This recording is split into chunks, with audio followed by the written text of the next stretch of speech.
Bueno, buenas tardes a todos, buena tarde. Como ya sabéis, Somatemps es una entidad que es muy humilde, ¿no? Entonces, pues, aunque procuramos durante todo el año hacer actividades, pero hay dos fechas en las cuales creo que ponemos la carne en el asador. Una es el fin de semana de julio, que es variable, en el cual pues hacemos nuestro congreso de la Cataluña hispánica, y otro es siempre el 12 de octubre o los días anteriores, ¿no? La semana de la hispanidad. Nosotros, nuestra fecha es el 12 de octubre, no es el 8, quiero dejarlo claro. Bueno, aparte de todo, hay una consigna nuestra, hoy no está aquí porque a veces aparece en uno de los banners, que dice lo siguiente, ¿no? Guanyar cors y enfortir raons, ganar corazones y fortalecer razones. Bueno, con respecto a la primera, pues mañana, 12 de octubre, estaremos en Colón y estaremos también en la manifestación contra la amnistía. Pero no solamente para firmar la Cataluña hispánica, no solamente obviamente para oponernos a este proyecto de amnistía, sino también para afirmar, sin ningún tipo de complejos, que el 12 de octubre no se celebra el origen de España como nación. Cuando Colón arriba a América, España ya existía, por mucho que diga lo contrario, porque por esa razón la primera isla que encuentra la llama La Española, y el primer virreinato que se forma es el virreinato de la Nueva España. Sino, y sin complejos, el nacimiento del Imperio Hispánico, que dará lugar después a la Hispanidad como comunidad de pueblos. Esto es un poco el objetivo, ¿no? Pero también está el enfortir raons. Bueno, a ver, la defensa razonada de España y de la hispanidad, que es lo que también hacemos, lo que haremos hoy, lo que hacemos en los congresos de julio, ¿no? Significa forzosamente triturar un conjunto de posiciones a veces extrañas y contradictorias que yo las reuniría bajo el título común de constitucionalismo. Nosotros hemos afirmado desde el principio, y esto nos ha hecho ganar muchos enemigos, que el principal aliado del separatismo, en Cataluña y también en el País Vasco, ha sido el régimen de 1978 y la Constitución que le dio forma. Y hoy los hechos nos dan la razón. Fijaros, en las últimas elecciones generales, el conjunto de partidos separatistas en Cataluña no llegó ni al 25% de los votos, estaban acabados. ¿Y quién viene a salvarles? El régimen, el PSOE, que es el partido del régimen por excelencia. Es decir, que esto me parece que es un detalle muy importante a tener en cuenta. Y bueno, otra cosa más, ya que está de moda el tema de la amnistía, alto y claro, clar y catalá. Nos importa un pimiento si la amnistía es o no es constitucional. Dentro de poco veréis a juristas de reconocido prestigio, digo entre comillas, claro, y sobre todo al Tribunal Constitucional, afirmar que la amnistía cabe perfectamente en la Constitución. Y es posible que tengan razón, porque en esta Constitución cabe todo. Pero fijaros, la amnistía no significa perdonar a los golpistas y traidores, significa afirmar por parte del Estado que ya no son ni golpistas ni traidores. Y es más, resultará que los delincuentes seremos los que nos manifestamos, los que salimos a la calle en 2017, los jueces y policías que cumplieron con su deber y incluso la gente que retiró lazos amarillos de las calles y de los lugares públicos. Esto es la amnistía y no otra cosa. Que sea constitucional o no es un debate estúpido, a nuestro modo de ver. Bueno, dicen que lo volverán a hacer. Y es posible que sea así, pero es que además ahora lo volverán a hacer con el beneplácito del Estado. Pues bien, nosotros también lo volveremos a hacer, es decir, volveremos a llenar las calles y las plazas de los pueblos y ciudades de Cataluña de banderas españolas, de señeras y de cruces de San Andrés. Pero no para servir de palanganeros a ningún partido político que utiliza esto únicamente para sacar votos y luego traiciona sus promesas. No, sino para ser la voz en la calle de estos millones de catalanes que estamos hartos de ser ciudadanos de segunda. Muchas gracias.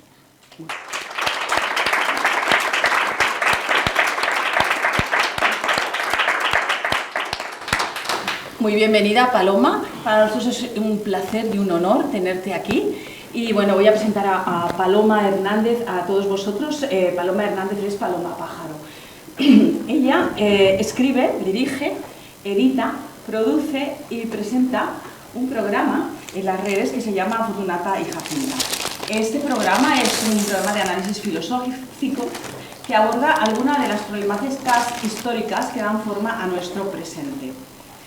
Se basa en una obra que editó Benito Pérez Galdós, un gran escritor español, en 1887.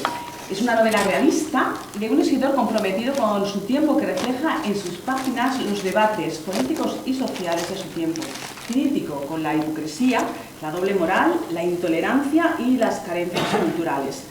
Describe el Madrid de mediados del siglo XIX con la caída de la Primera República y la posterior restauración borbónica. Ella, cuando hace el programa, hace dos papeles, el papel de Fortunata y el papel de Jacinta. Fortunata representa, según es una identificación metafórica, según el doctor Demetrio Estebanez Calderón, que hizo un estudio sobre la obra, de la mujer Fortunata de clase baja del pueblo realista. Sería una especie como de Sancho. Y Jacinta representa a la clase alta. Sería la representación del ideal, un poquito una especie de Quijote. Respectivamente, ellas van a representar, Fortunata, el desorden, la ilegalidad y la naturaleza, y Jacinta, la legalidad, la sociedad y lo que sería un poquito identificado también con la monarquía. Este sería el núcleo de la acción de la novela. En ella vamos a encontrar a estos dos personajes exhaustivamente desarrollados, de una manera muy intuitiva, y nos vamos a encontrar esta perfecta mezcla. La conferencia se titula Hispanismo y globalismo.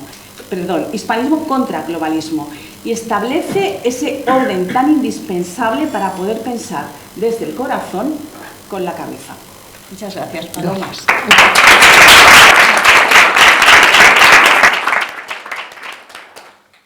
Bueno, pues muchísimas gracias, por supuesto, a la organización Somatemps. Una vez más me han invitado. Yo me alegro muchísimo porque no me llaman casi de ningún sitio. Por ejemplo, no me llama el canal Red, fundado por Pablo Iglesias, que acabo de ver mientras descansaba un poquito arriba, que han hecho un programa especial por la hispanidad, 12 de octubre. Entonces hay alguien en Twitter que ha sacado los extractos más llamativos, y ahí está nuestro querido historiador Carlos Bardem, que es un especialista tremendo, que hace una semana decía que el Imperio Español no existió nunca, y sin embargo en el canal Red está afirmando que sí, el Imperio Español no existió, pero sí existió el expolio español, el exterminio español, España sojuzgando a todas las comunidades nativas del continente americano. En fin, es una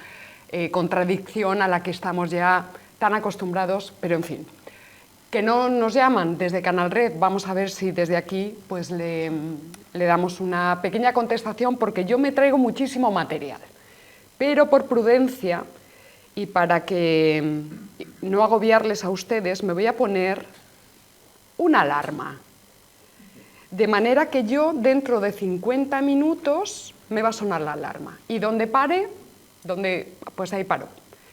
Seguramente voy a parar en un sitio, a ver, 20 más 30, ay Dios mío, no me salen los números. ¿A qué hora tengo que ponerlo? Si quieres, a las 20 y media. Te aviso yo, ¿eh?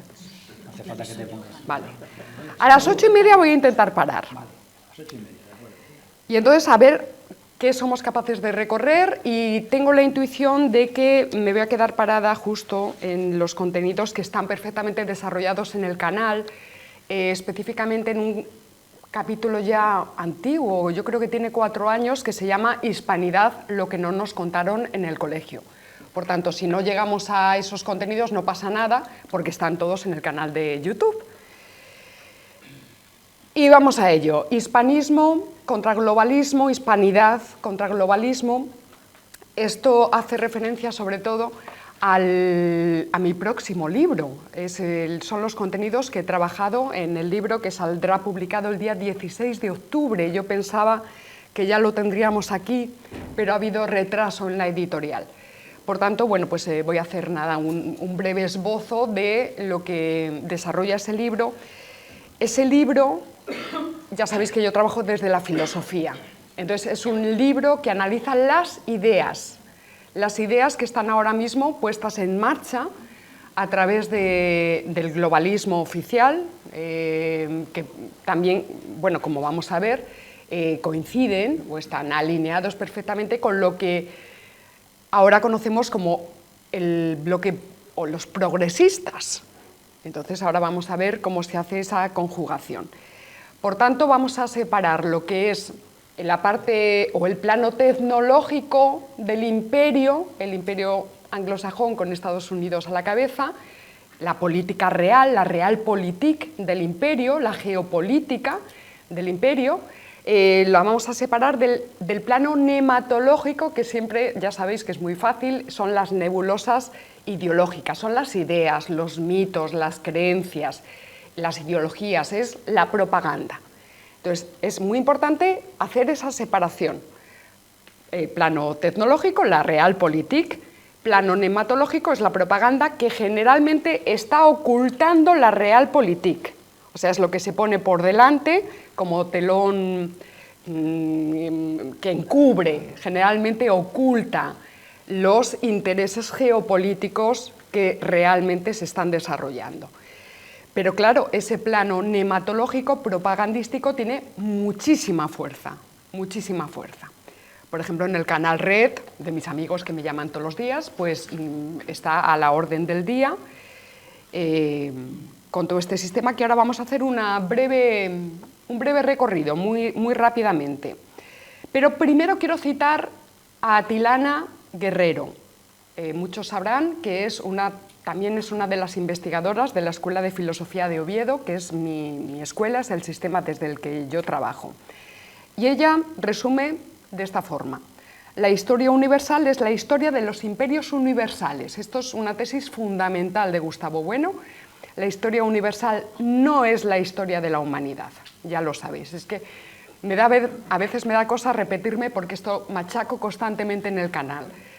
La humanidad no actúa políticamente, ni económicamente, ni religiosamente, ni socialmente, ni nada. La humanidad funciona a nivel zoológico, biológico, Homo sapiens, pero no tiene esa acción política. Por ejemplo, lo que está actuando políticamente son partes de esa humanidad, grupos enfrentados entre sí, por ejemplo, a nivel nacional, los partidos políticos, por ejemplo, o las iglesias, las distintas iglesias, o lo que sea.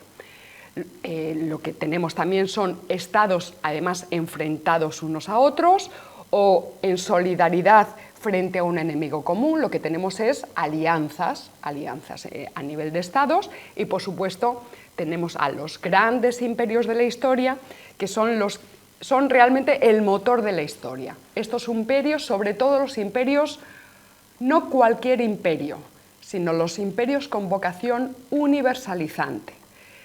Que esto es la distinción que no hacen los de Canal Red. Oye, me lo voy a pasar bomba hoy citando a los de Canal Red, porque ellos se hacen un cacao maravillado, todos los imperios han sido malignos, ecualizan todos los imperios, el Congo belga es lo mismo que el Imperio Romano, entonces como no hacen distinciones porque no definen ni clasifican nada, pues esto es un cacao maravilla.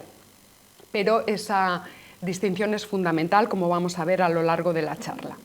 Entonces, Atilana, la historia universal no es la historia de la humanidad, es la historia de los imperios universales, que nosotros siempre vamos a decir son imperios con vocación universalizante, pero imperios universales de facto no existen, no han existido nunca, ni existen, ni pueden existir. Digamos, porque el todo no es objeto de dominio. Lo que tenemos a lo largo de la historia, por ejemplo, son proyectos universalizantes. Podríamos empezar con el imperio de Alejandro Magno, por ejemplo. Su pretensión, él ya había oído la teoría de la esfera de los griegos clásicos, pero ya sabéis que queda parado, no puede pasar de India y tiene que volver. Pero su vocación es dar la vuelta. Ese proyecto se frustra. Damos un salto, tenemos otro imperio universal que sería el Islam y el español, que están enfrentados el uno con el otro. Los dos son indefinidos. ¿Qué ocurre en ese momento histórico? que el uno le pone límites al otro. Necesariamente, eso siempre va a pasar en la historia de los imperios, siempre va a pasar.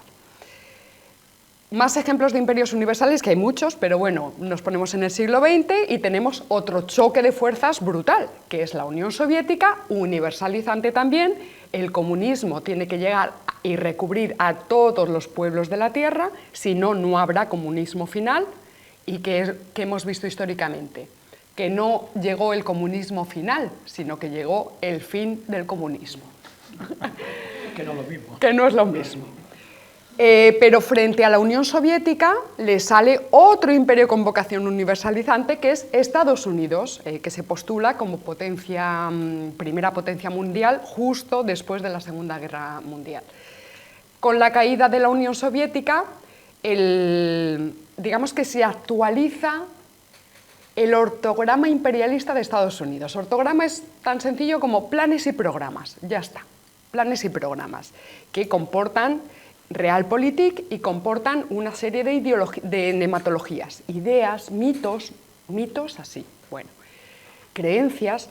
¿Qué pasa? Cae la Unión Soviética y Estados Unidos, acuérdense ustedes, inmediatamente Bush primero ya está hablando de nuevo orden mundial, ya está hablando de globalización, porque el término globalización no se usaba en los años 80 de forma masiva, se usaba el término development, desarrollo.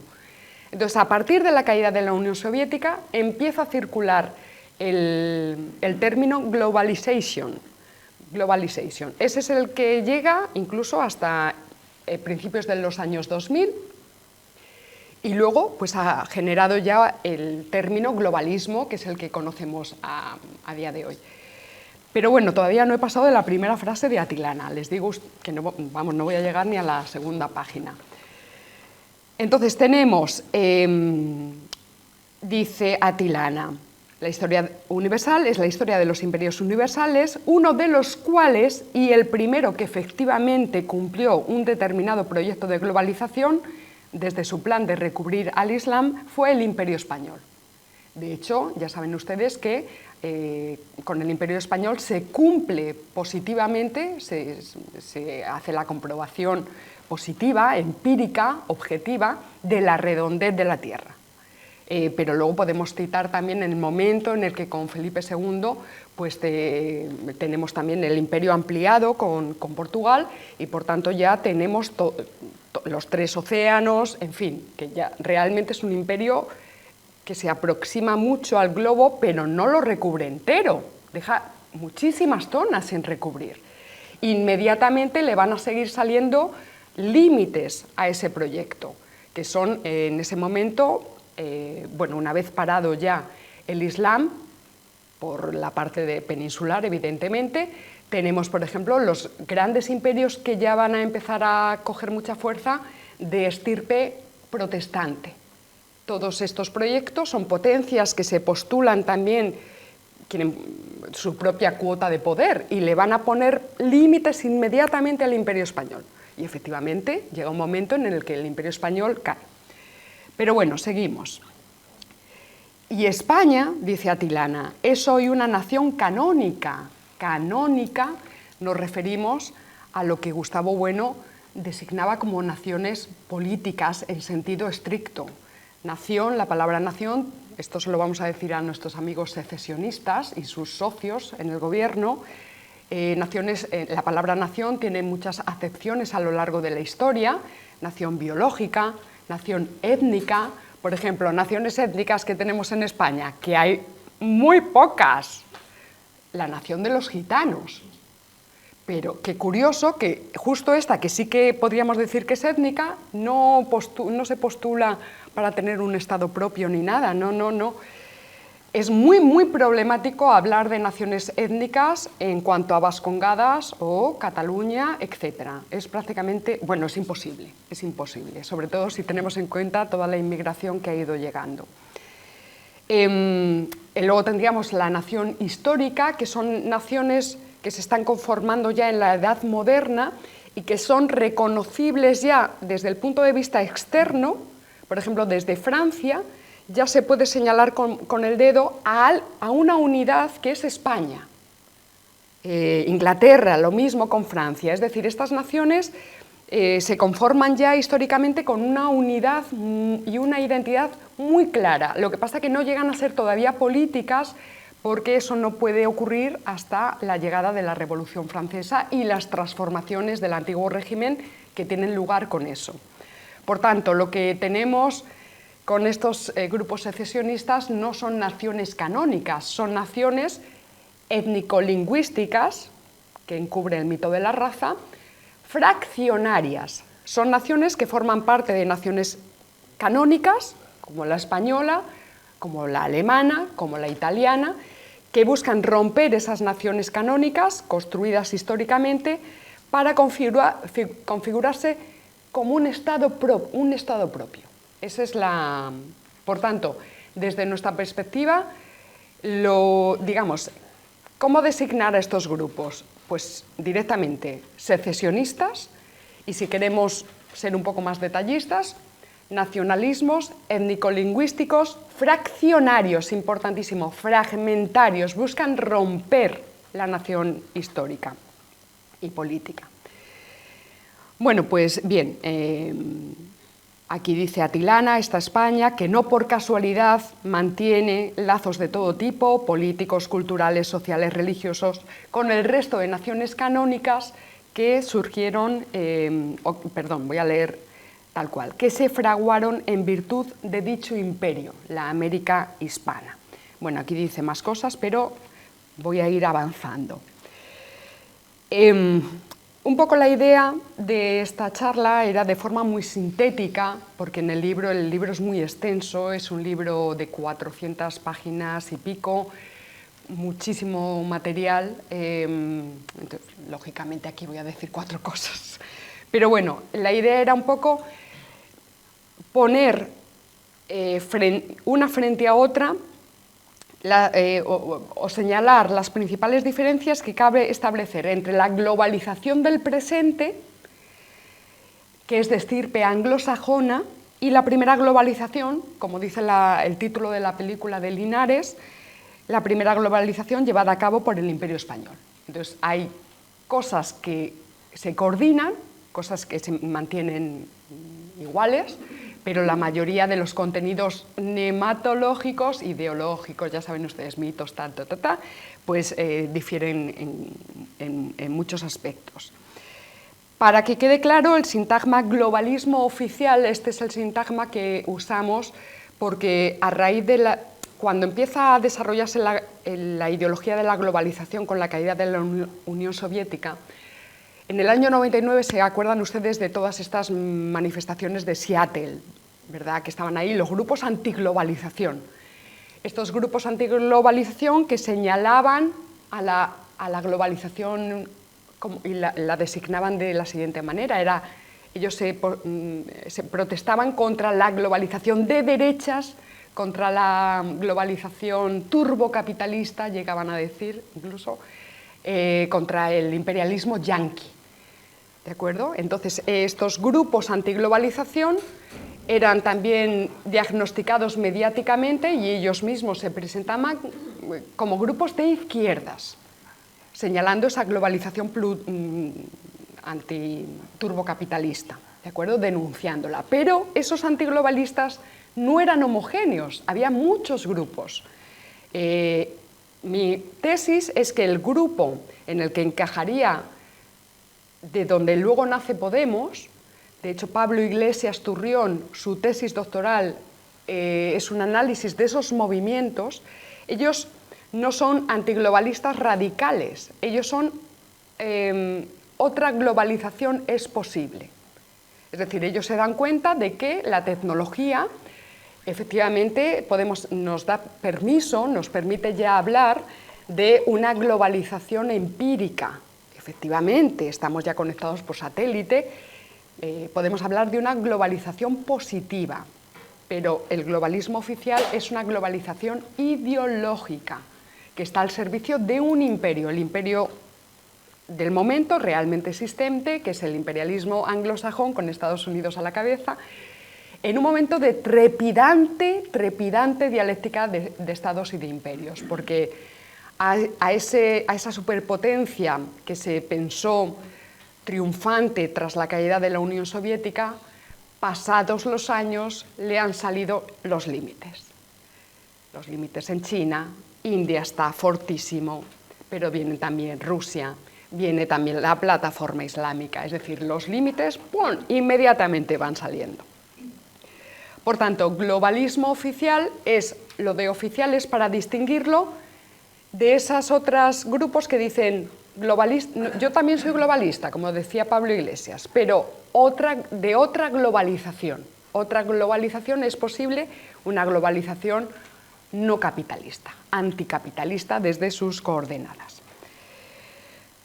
Vale, vamos a repasar muy brevemente estos contenidos que están empujando el imperialismo anglosajón con Estados Unidos a la cabeza. Recordad que es el plano nematológico que encubre la realpolitik. O sea, es la propaganda, para que nos entendamos. Entonces, lo primero que está trabajando, fundamentalismo democrático. Yo creo que ya vine aquí, Josep, hace 1 año y medio, para hablar de las corrupciones de la democracia. Fundamentalismo democrático no significa que estemos en contra de la democracia. Lo que decimos es que la democracia es un sistema político más. No es el fin de la historia, como decía Fukuyama, ¿no? Es un sistema más y además es un sistema que genera sus propias corrupciones. Aquí vinimos a hablar precisamente de una de las que más nos afecta a los españoles, que es la corrupción del llamado derecho a decidir. Pero bueno, no quiero entrar en eso. La ideología democrática, acuérdense ustedes que está en la base misma de la configuración de Estados Unidos como nación. Yo ahora mismo acabo de presentar en Madrid la película El hombre que mató a Liberty Balance.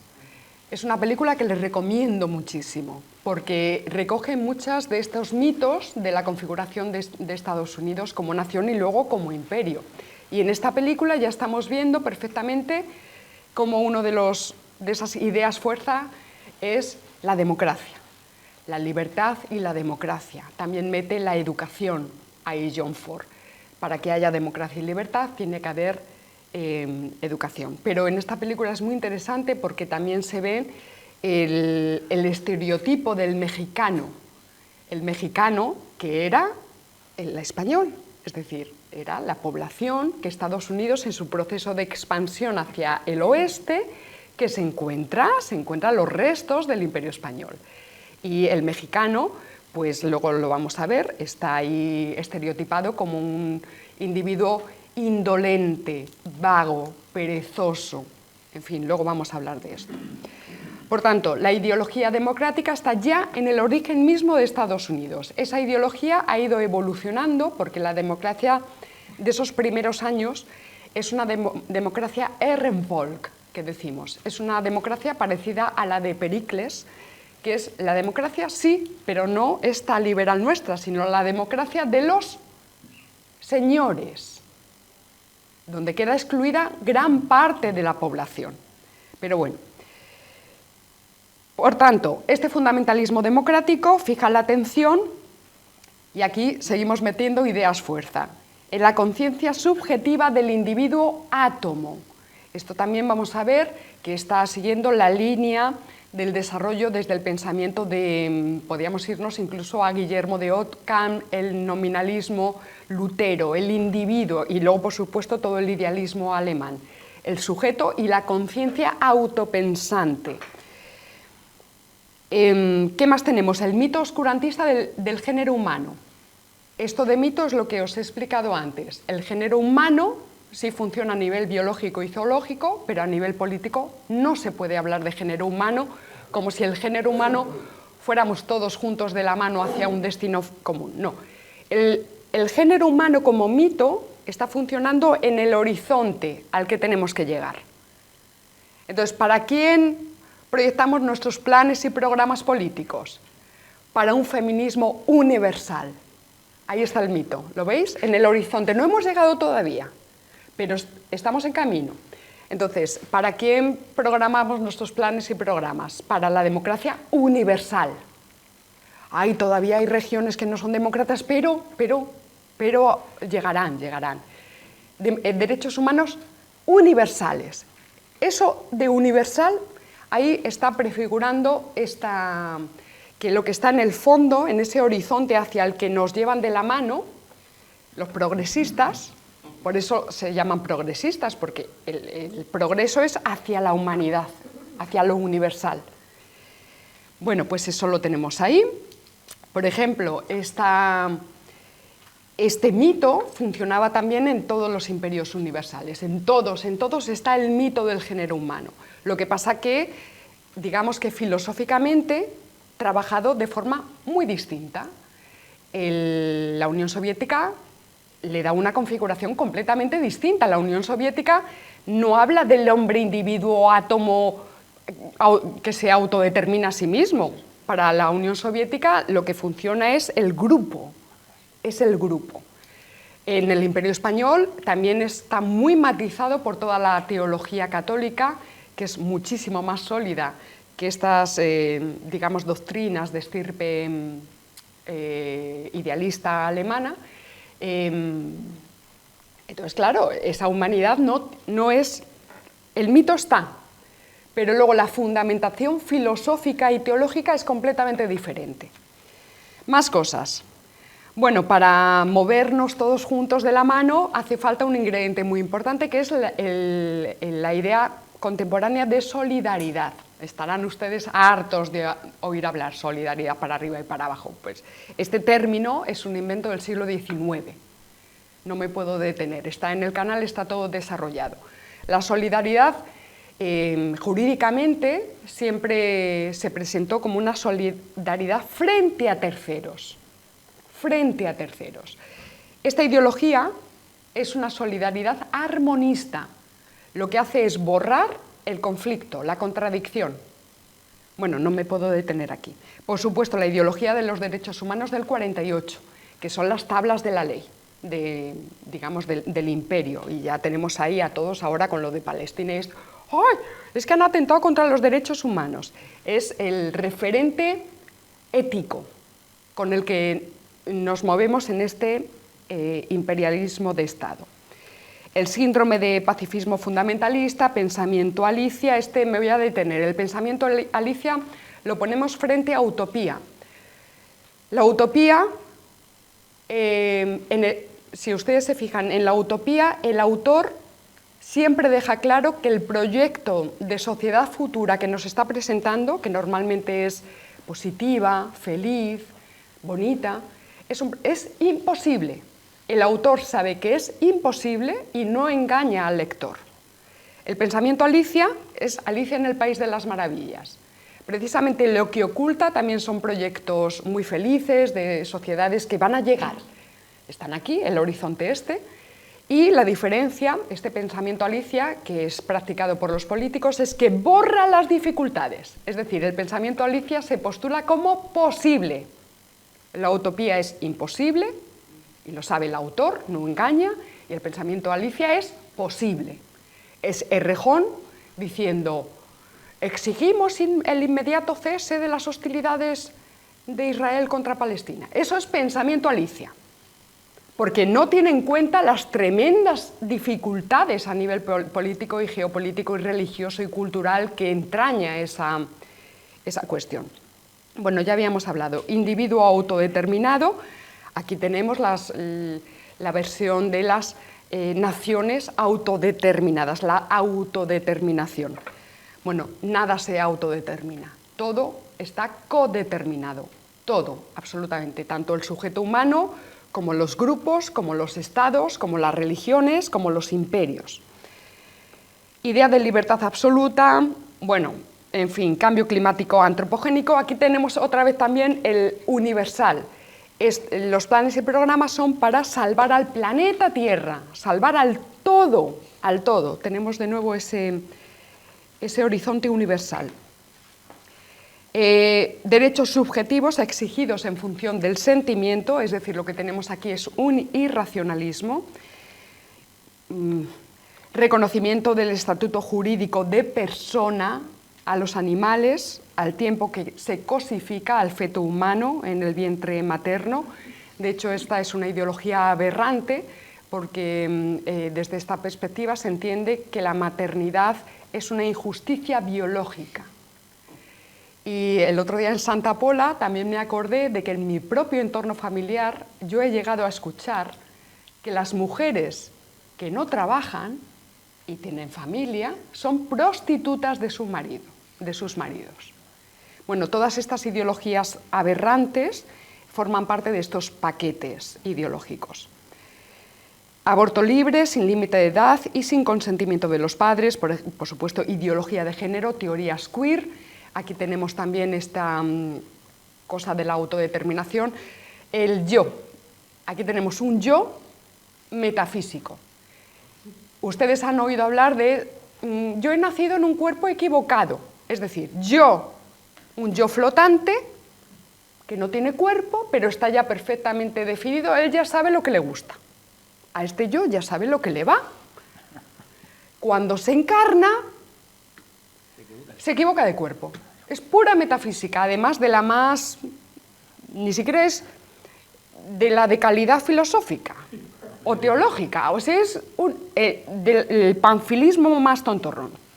Cosas más graves, las políticas migratorias de fronteras abiertas. Estoy todavía en el paquete ideológico del globalismo, La idea de la esencia de los pueblos y el fomento de los indigenismos y de los nacionalismos étnico-lingüísticos fraccionarios.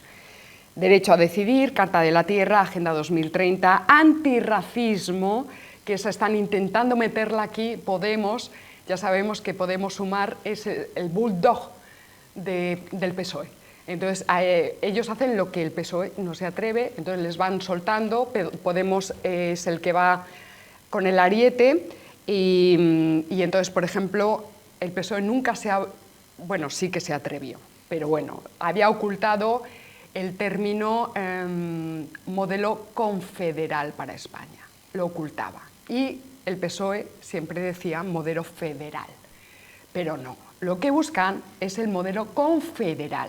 ¿Y quién lo ha empezado a decir? Podemos y Sumar, porque son el bulldog. Entonces, el modelo confederal, ya saben ustedes que se parte, la nación canónica se parte en cachitos, se reconoce la soberanía de cada cachito. Es absurdo en cualquier caso en España, pero bueno, en el modelo federal, esos cachitos vuelven a renunciar a su soberanía, la vuelven a supeditar a una entidad superior, que sería una república española o algo así, pero es que en el modelo confederal no renuncian a su soberanía, porque la confederación es una confederación de estados soberanos. Y ahí está la traición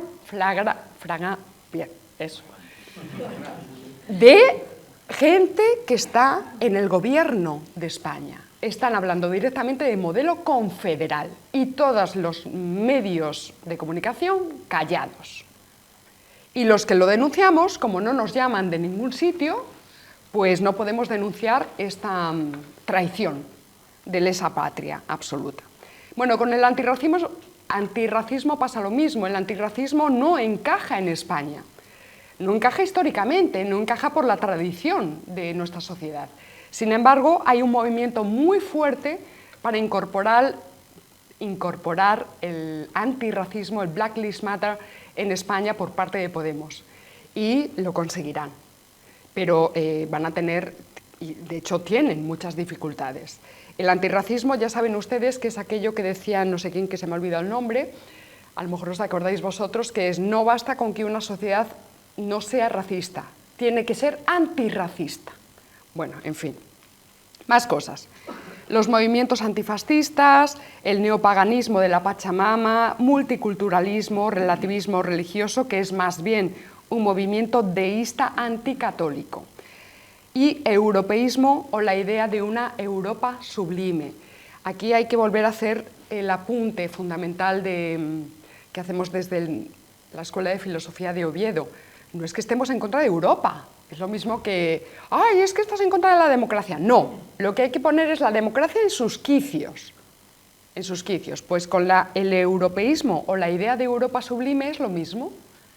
Lo que hay que hacer es desmitificar esa idea de que España es una nación anómala que no encaja en esa idea mítica de la Europa sublime, que es la Europa de los países del norte, que es la que ya Ortega y Gasset decía con lo de su germanofilia, ¿no? Es que nos tenemos que parecer y todo, nunca llegamos a ser suficientemente europeos, nunca, nunca.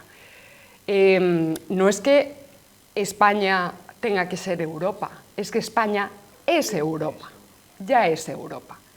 Y lo que pasa es que España y casi todas las naciones de la cuenca mediterránea, pero también Portugal, tenemos otras realidades. Por ejemplo, España tiene a América.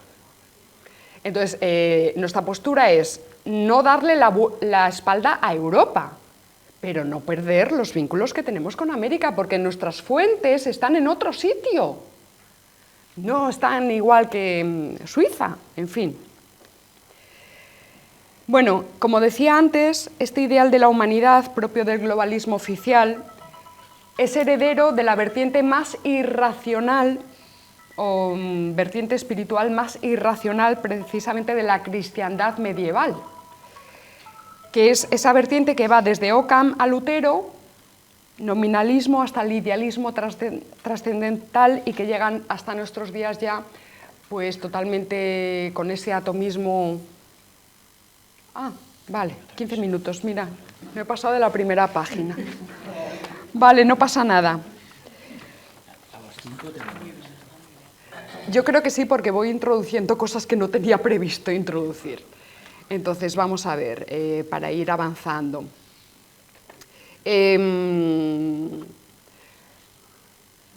Vale, bueno, lo que siempre denuncio en este caso.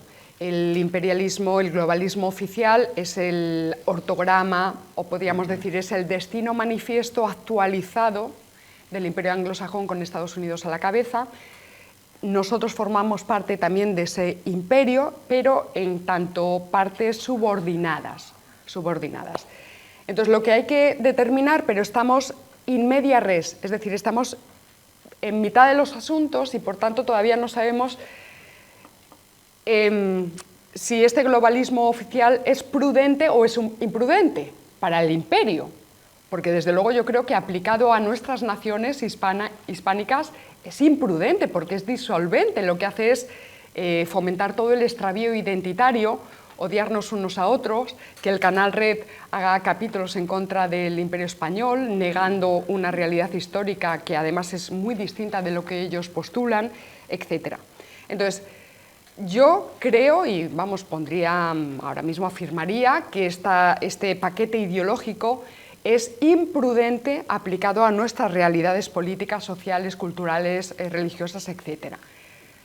¿Que sea prudente o no para el propio imperio? Pues mira, yo creo que es imprudente también, porque Estados Unidos está mal, tiene una polarización interna que muy peligrosa también. Lo que pasa que la potencia que tiene Estados Unidos no es la potencia que tiene la pobrecita España.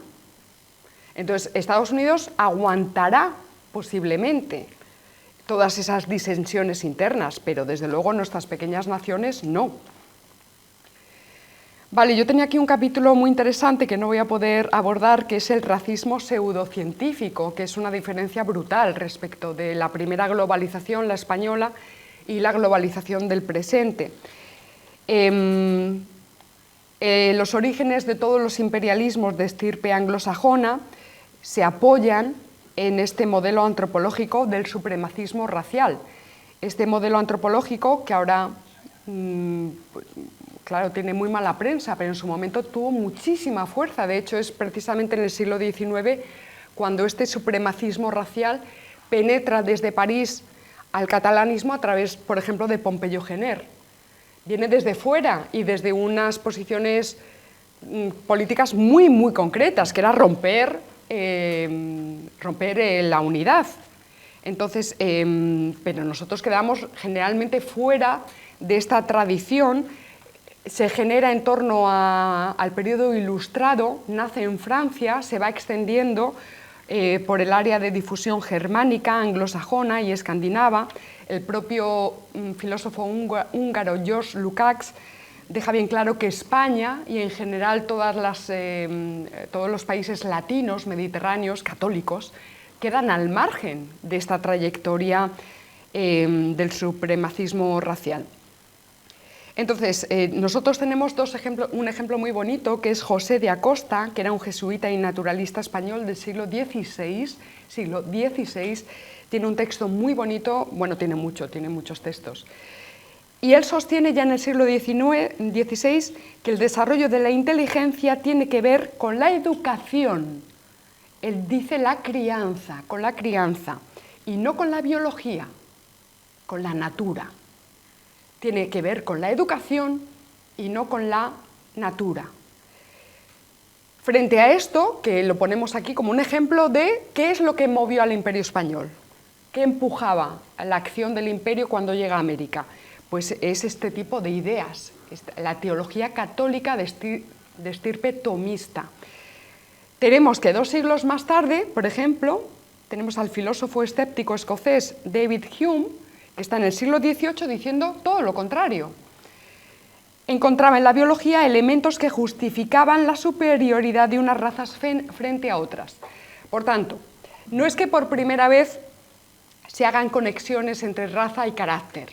Esto había pasado ya antes. Lo que por primera vez empieza a ocurrir en el siglo XVIII, a través de los ilustrados, es que se trata de justificar esas conexiones, raza, carácter, biología, carácter, o psicología, o moralidad, a través de argumentos presuntamente científicos. Es lo que se llamó el racismo científico, que en absoluto era científico, y ahí le intentaron parar también a Pompeyo Gerer y, bueno, le dio un poco igual.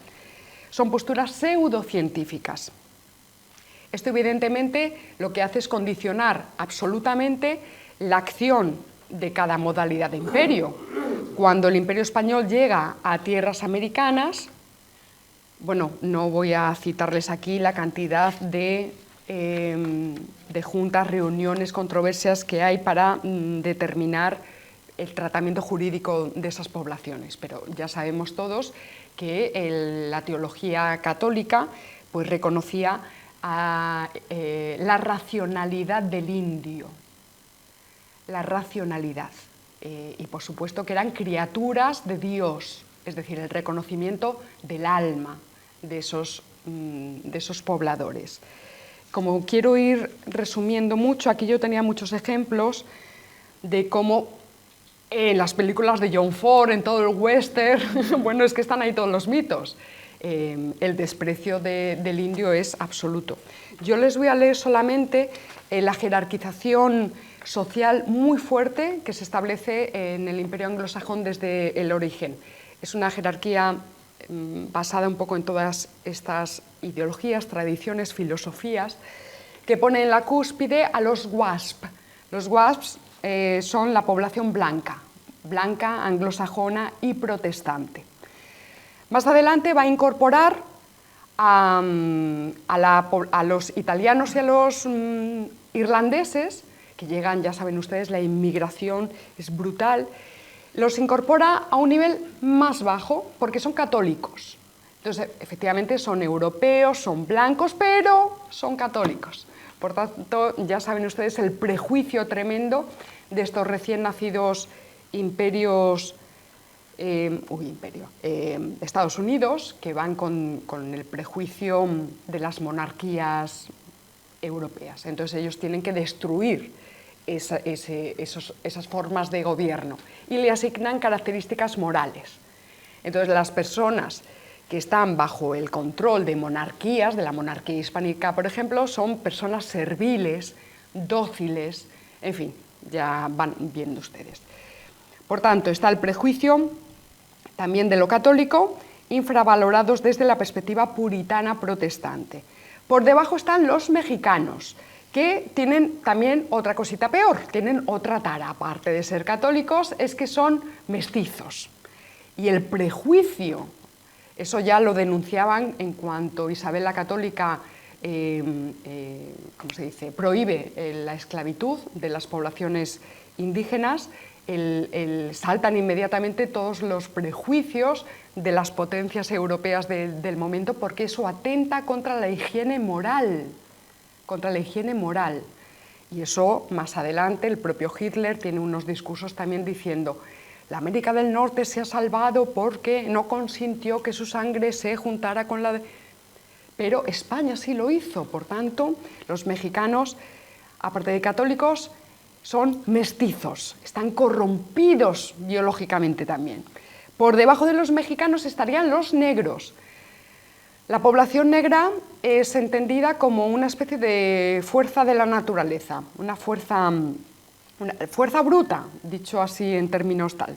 Eran considerados como criaturas infrahumanas, sin inteligencia en el sentido, pero esto viene desde Linneo, en el sentido de que no son capaces de razonar. Y Linneo mismo dice, y son criaturas que se guían, se gobiernan por las pasiones, mientras que los blancos, europeos, protestantes, se gobiernan por la razón. Ven ustedes todo el prejuicio, ¿verdad? Y en el último escalafón están los indios. Y los indios americanos pues son considerados ya directamente desde la tradición protestante como criaturas sin alma. Esto es muy complicado de explicar, sin alma por una cuestión filosófica que ellos arrastraban de su tradición, y es que los indios no tenían sentido de la propiedad. Entonces aquí tenemos la tradición de John Locke y de Adam Smith. Esto nos resulta muy curioso, pero realmente estuvo funcionando toda esta cuestión. Por tanto, los nativos americanos, mientras que España los entiende como hijos de Dios dotados de alma y por tanto pues con la crianza y con la educación y la evangelización se les va a reconocer inmediatamente el estatuto de súbditos de la corona con todos sus derechos de propiedad y personas libres, también reconocidos sus derechos laborales. Yo tenía aquí un montón de datos que no les puedo a ustedes recitar.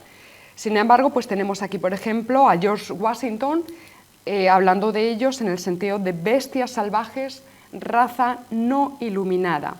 Ya saben que las acciones de guerra eran cacerías. Se cazaba a los indios, se les ponía al mismo nivel que la flora y la fauna.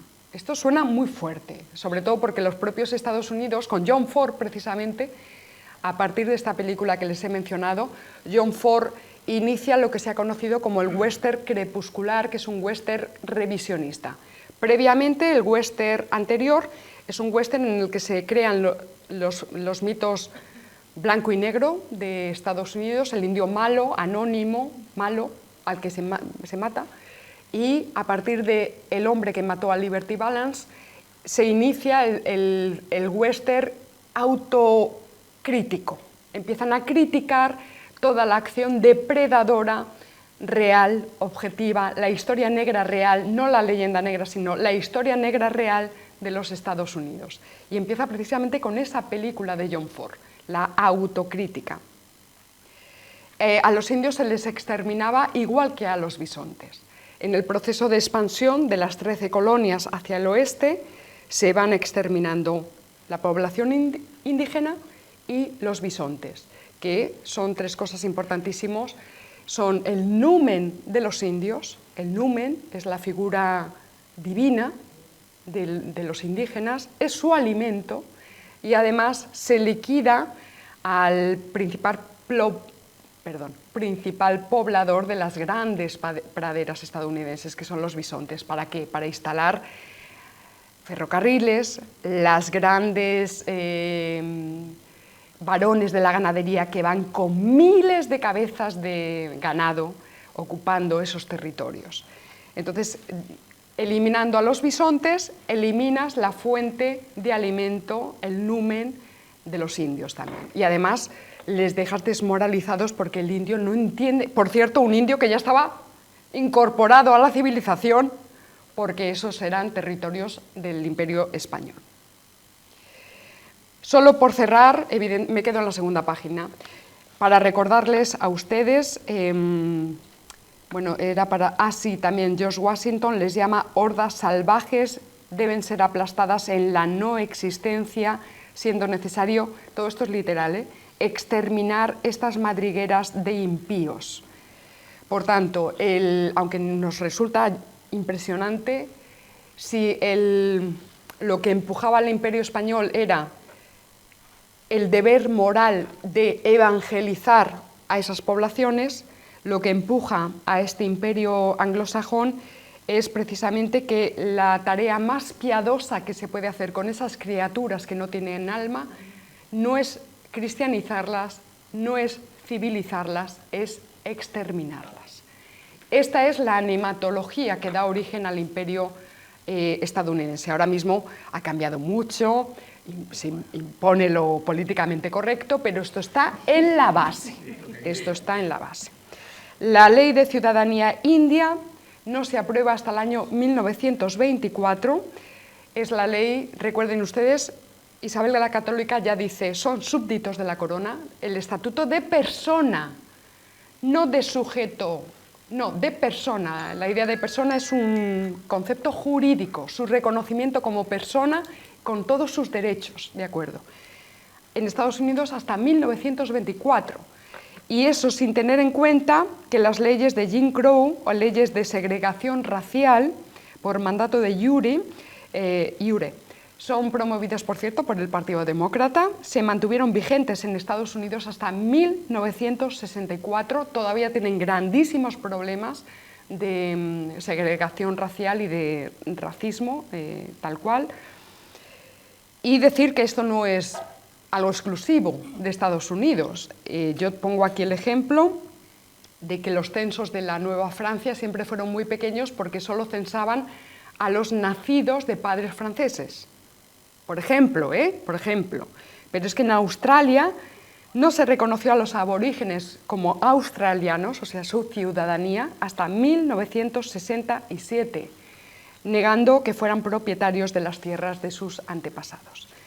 Bueno, se me ha comido el tiempo, hemos llegado a 1 página y media, es estupendo.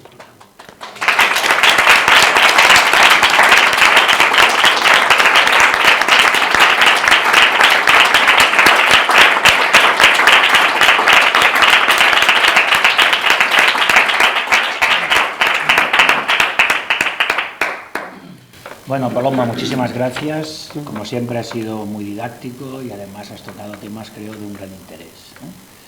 Había un detalle, ahora no recuerdo si es el siglo XV o el siglo XVI, hay un hombre negro, catedrático de latín de una universidad española, creo que es la Universidad de Granada. En Estados Unidos, el primer hombre negro que va a la universidad de alumno va en los años 60 protegido por la policía. Estos son los que ahora nos quieren dar lecciones. Bien, pasamos a otra cuestión y con esto acabamos, no nos gusta alargarnos demasiado.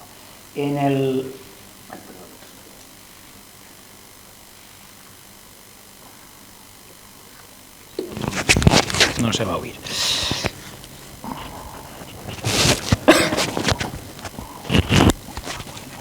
No es lo mío, vale. En el último congreso terminamos con un pequeño homenaje a una serie de personas que en los años de plomo, en los años del 2017 y por ahí, se distinguieron por sus actividades, por su militancia, ¿no?, por su pelea por la unidad de España y contra el golpe separatista. Aquí siempre hemos pensado que los que realmente pararon el golpe pues fue toda esta gente que salió a la calle. Bien, hubo algunas personas que este día no pudieron venir y entonces pues vamos a... Bueno, tampoco han podido venir todas, porque de hecho se va a quedar aquí alguno de los diplomas, pero vamos a concluir hoy este homenaje con esta gente que por una serie de razones no pudieron estar con nosotros este día. Vamos a ver, una de las muchas actividades que tuvieron lugar en estos meses, ¿no?, fue una manifestación continuada delante de la delegación del Gobierno, donde se pedía o se exigía la aplicación del 155. Bueno, al final se aplicó, pero fue una aplicación de Chichinabo, ¿no? Pues bien, la principal impulsora de estas manifestaciones fue nuestra amiga Chelo Valerio, que le pido que salga, por favor.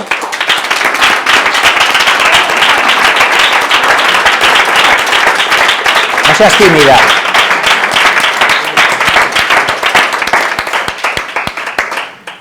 Muchas gracias.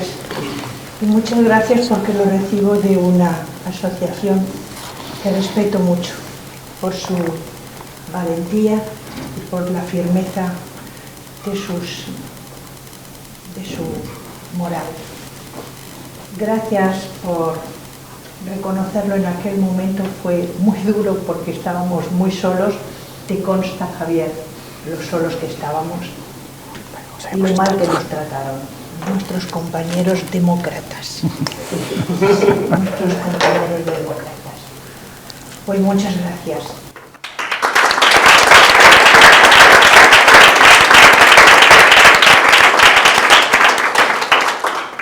Bueno, en innumerables pueblos y ciudades de Cataluña surgieron grupos espontáneos, a veces en torno a una página de Facebook, ¿no? Y empezamos a ver manifestaciones de Matarós queda España, Sant Cugatas queda España. Bueno, también ocurrió en Terrassa, ¿no? Y en Terrassa, en esta manifestación, que yo por desgracia no pude asistir, pero la vi el vídeo, se reveló una gran mujer, una gran oradora, que hoy día es regidora del Ayuntamiento de Terrassa y jefe del grupo municipal de Vox, Alicia Tomás.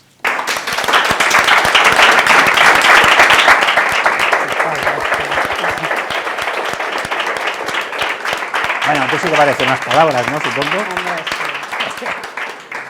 Yo probablemente os lo tenga que agradecer todo, Josep. Bueno, será menos. No será menos, no. Si yo soy quien soy hoy, es gracias a vosotros y os tengo que felicitar porque sois de las pocas asociaciones libres. Y eso, pues bueno, eso tiene un valor inconmensurable. Libres y pobres. Bueno, desgraciadamente los que somos más libres somos más pobres, sí, pero bueno, no hay riqueza más grande que ser libre, Josep, así que bueno, yo os lo tengo que agradecer enormemente y vuelvo a repetir que sin vosotros yo no sería nadie. Muy bien, venga, guapa.